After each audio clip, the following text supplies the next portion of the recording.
नमस्कार, मैं सौरभ उपाध्याय हूँ। इस वक्त आजमगढ़ में हूँ। जैसा कि आप लोग जानते हैं, अभी हाल में ही आजमगढ़ का उपचुनाव हुआ है। उपचुनाव हुआ, यहाँ से भारतीय जनता पार्टी चुनाव जीती है। दिनेश लाल यादव निरहुआ चुनाव जीते हैं।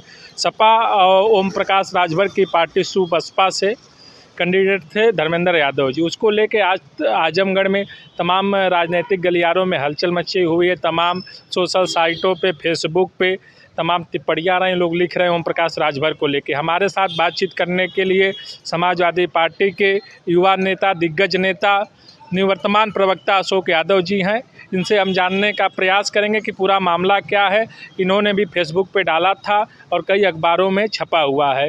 ये जो सर आज आजमगढ़ के उपचुनाव को लेकर मामला चल रहा है, ओम प्रकाश राजभर जी लगातार बयान दे रहे हैं, क्या है पूरा मामला? कि ओम प्रकाश राजभर जी जो लोकसभा उपचुनाव में इन्होंने बैकडोर से भाजपा के साथ गठबंधन कर रखा था और समाजवादी पार्टी को इन्होंने डार्क में रखा था, और ये सबसे बड़ी वजह है। और यहाँ पे जितने भी राजभर बूथ हैं, अगर हर बूथ का सर्वे किया जाए तो हर बूथ पे, राजभर बूथों पे समाजवादी पार्टी हारी है। तो इससे जाहिर हो रहा है कि ये भीतरघात किए थे समाजवादी पार्टी के साथ में रह के इन्होंने विश्वासघात किया था। कैसे बहुत बड़ा आरोप लगा रहे हैं अशोक यादव जी आप? हाँ, ये देखिए, इनके लड़के को एमएलसी का सीट चाहिए थी और वो भी हारा हुआ प्रत्याशी था, तो सारा कुछ इन्हीं को चाहिए और लोग नहीं, और समाज नहीं है समाजवादी पार्टी के लिए। तो हमारे राष्ट्रीय अध्यक्ष जी ने कहा कि ठीक है, आगे देखा जाएगा। तो उसी के खुन्नस में पार्टी के साथ इस तरह से जो है दगाबाजी किए इन्होंने किया। और रह गई बात इनके जाने न जाने की, तो हम लोगों को तो पता ही था कि अगर सरकार बनेगी तो ये रुकेंगे, नहीं तो सरकार नहीं बनेगी तो धीरे से निकल लेंगे। तो ये सब चीज़ें तो हम लोगों को पहले से ही पता थी। तो जब ओम प्रकाश राजभर जी आपके दल में समाजवादी पार्टी में आए तो उसका लाभ मिला कि नहीं मिला आप लोगों को? नहीं, विधानसभा चुनाव में माननीय ओम प्रकाश राजभर जी साथ थे और हर तरह से साथ थे, लेकिन विधानसभा चुनाव जब समाजवादी पार्टी हार गई, तब इनका सुर और ताल जो है अंदर बदल गया। ये मौका खोज रहे थे कि कौन सा ऐसा मौका मिले कि हम यहाँ से निकल जाएं। और ये लोकसभा उपचुनाव का जब रिजल्ट आया तो इनको मौका मिला। अगर इनको कोई बात हमारे राष्ट्रीय अध्यक्ष जी से कहनी है तो ये बड़े नेता हैं और इनको लिए समय मांगने की ज़रूरत नहीं है। जब चाहे तब इनके लिए दरवाजे खुले समाजवादी पार्टी के, जाके उनसे मिल के अपनी बात रख सकते थे, अपनी बात कह सकते थे माननीय राष्ट्रीय अध्यक्ष जी से, और वो सबकी बात सुनते हैं। लेकिन इस तरह से मीडिया में आके बिना मतलब सड़क छाप भाषा का इस्तेमाल करते हुए एक सम्मानित नेता के खिलाफ कि इस तरह की चीज़ें, बिल्कुल मिल के अपनी बात रख सकते थे, अपनी बात कह सकते थे माननीय राष्ट्रीय अध्यक्ष जी से, और वो सबकी बात सुनते हैं। लेकिन इस तरह से मीडिया में आके बिना मतलब सड़क छाप भाषा का इस्तेमाल करते हुए एक सम्मानित नेता के खिलाफ कि इस तरह की चीज़ें बिल्कुल हम लोगों के लिए स्वीकार्य नहीं है।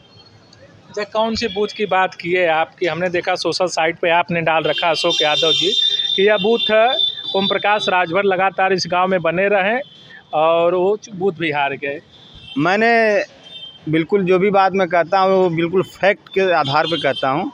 मैं ये जो डिटेल डाला था, ये मैं अपने ग्राम सभा साखजुरा का डिटेल डाला था। आजमगढ़ के किस विधानसभा के? 347 सदर विधानसभा का गांव है साखजुरा, उसका बूथ संख्या है 339। और बूथ संख्या 339 पर अगर आप विधानसभा का रिजल्ट देखेंगे, विधानसभा चुनाव में ओम प्रकाश राजभर जी या उनके पुत्र ने कोई वहाँ पे गांव में कैंपेन करने नहीं गया। उस समय जो समाजवादी पार्टी का जो वोट था वो लगभग 224 वोट था। 339 बूथ पे 224 वोट था विधानसभा में, और भारतीय जनता पार्टी के था 267 वोट, 267। और वही जब लोकसभा उपचुनाव में 18 जून को उनके लड़के जाते हैं, 19 जून को ओम प्रकाश राजभर जी जाते हैं। उसके बाद भी व्यक्तिगत रूप से कई बार ये लोग आए गए हमारे ग्राम सभा में। बूथ नंबर 339 से पूर्ण रूप से राजभर बूथ है। साखजुरा में ये पूर्ण रूप से राजभर बूथ है, इसमें और किसी समाज का कोई वोट नहीं। उसके बाद जब इन लोगों के कैंपेन करने के बाद हमारे घर आए, कहे कि ठीक है, इस बूथ की जिम्मेदारी हमारी है और ये बूथ इस बार बहुत बम्पर जीतेंगे हम लोग। और जब रिजल्ट आया तो रिजल्ट तो कोई आड़ में है नहीं। आप देख लीजिए, रिजल्ट था 353 भारतीय जनता पार्टी और 143 समाजवादी पार्टी। तो हम लोग जो है उस बूथ पे विधानसभा चुनाव में जब ये लोग बाप बेटे नहीं गए थे तब हमारा 224 वोट था, और लोकसभा उपचुनाव में जब बाप बेटे गए तब हमारा आ गया वोट 143। तो ये कैसे हो गया? क्या मानते हैं इसको आप, क्या मानते हैं? ये देखिए, ये भीतरघात है इनकी। ये ओम प्रकाश जी के भीतर घात है, ये अंदर से ही मिले हुए थे भारतीय जनता पार्टी के साथ। बड़ा आरोप लगा रहे हैं सब। हाँ, वो तो हमें पता है हम क्या कर रहे हैं। जी। ये चीज़ें पब्लिक में आ चुकी है राजभर समाज का। नहीं तो ऐसा हो सकता है जो सदर विधानसभा से 9वीं बार यहाँ से दुर्गा प्रसाद यादव जी विधायक हुए हैं, तो ऐसा नहीं हो सकता जो आपका ग्राम सभा सदर विधानसभा के अंतर्गत सा खजूरा हो सकता है कुछ कमजोरी आप लोगों की रही हो, तो आप ओम प्रकाश राजभर जी के ऊपर आरोप लगा रहे हैं। देखिए, कमजोरी हमारी वहाँ पे बिल्कुल नहीं रही है। अगर हमारी कमजोरी रहती तो विधानसभा में हम लोग का ये परफॉर्मेंस नहीं रहता उस बूथ से, और हम लोगों तो विधानसभा में ये लोग बाबेटे गए भी नहीं थे। इस बार इन्होंने कहा कि नहीं आप लोग परेशान नहीं हुए, हम लोग हैं, हम लोग का पूरा कैडर लगा हुआ है, सुहेलदेव भारतीय समाज पार्टी का पूरा कैडर लगा हुआ है। इस बार जितने भी राजभर बस्ती हैं, पूरे लोकसभा उपचुनाव का हर राजभर बस्ती में हम लोग कैंपेन किए, व्यक्तिगत रूप से हर बूथ पे हम लोग नज़र गड़ाए हुए हैं। ये हमारी जिम्मेदारी है। उसके बाद रिजल्ट ये रहा। इसलिए सवाल खड़ा होता है कि ये लोग कैंपेन किसका कर रहे थे? ये समाजवादी पार्टी के कैंपेन की आड़ में कहीं भारतीय जनता पार्टी का कैंपेन तो नहीं कर रहे थे? ये सवाल उठता है। अशोक जी, आपने बड़ा सवाल उठाया। अगर हम बात कर लें सदर विधानसभा की, जो आजमगढ़ में लोकसभा का चुनाव हुआ है, लोकसभा का उपचुनाव हुआ, उसमें तो सदर विधानसभा में सपा पूरी तरह से हार गई है।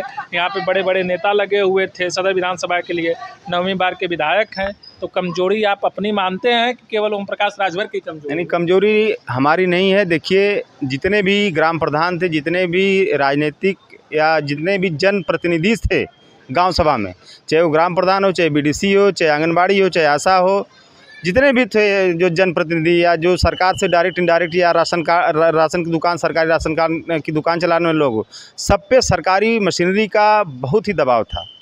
और सबको ये प्रशासन द्वारा कहा गया, ब्लॉक द्वारा कहा गया कि आपको 5 साल हमारे अंडर में रहना है, और आपके बूथ से, आपके गाँव से अगर रिजल्ट नहीं आया फिर आपके लिए समस्या होगी। अच्छा, आप इतना बड़ा आरोप लगा रहे हैं, लेकिन एक भी व्यक्ति खुलकर आके अभी इस तरह का बात नहीं किया।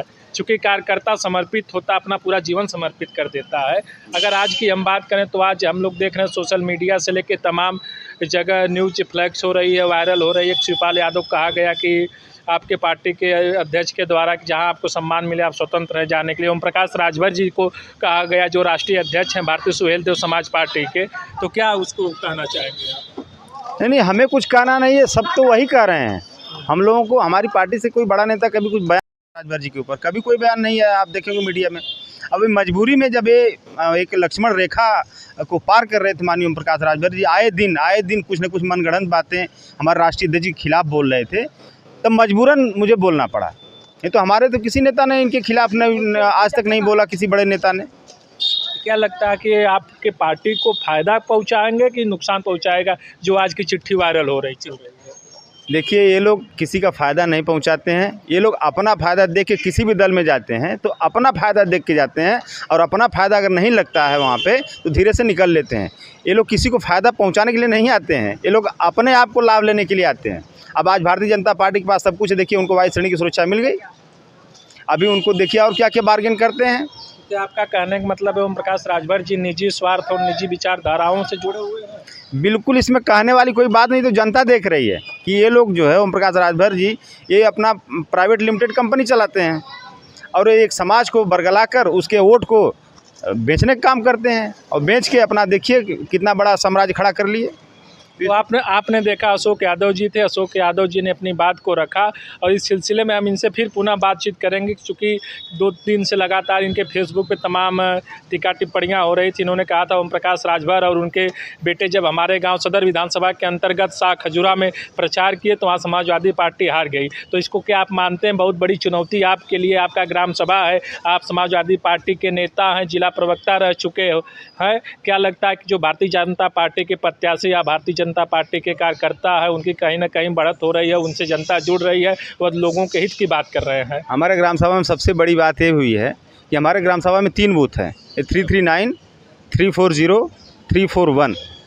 और 341 जो बूथ है उसमें जो मेजॉरिटी है वो दलित समाज की मेजॉरिटी है, और हम लोगों ने मेहनत किया उस समाज में, और आज जो 341 बूथ हम लोग जीते हैं, ठीक ठाक मार्जिन से जीते हैं, और दलित समाज बड़े संख्या में समाजवादी पार्टी के साथ जुड़ा है। और मेरा व्यक्तिगत जहाँ तक है, मेरे ग्राम सभा का जो दलित समाज है वो आधे से अधिक दलित समाज समाजवादी पार्टी को विधानसभा चुनाव में भी वोट दिया हमारे गांव से, लोकसभा उपचुनाव में भी वोट देकर मेरा जो खुद का मेरा घर जिस बूथ में है 341, उस बूथ पे दलित समाज ने अच्छा खासा वोट करके उस बूथ को जिताया है।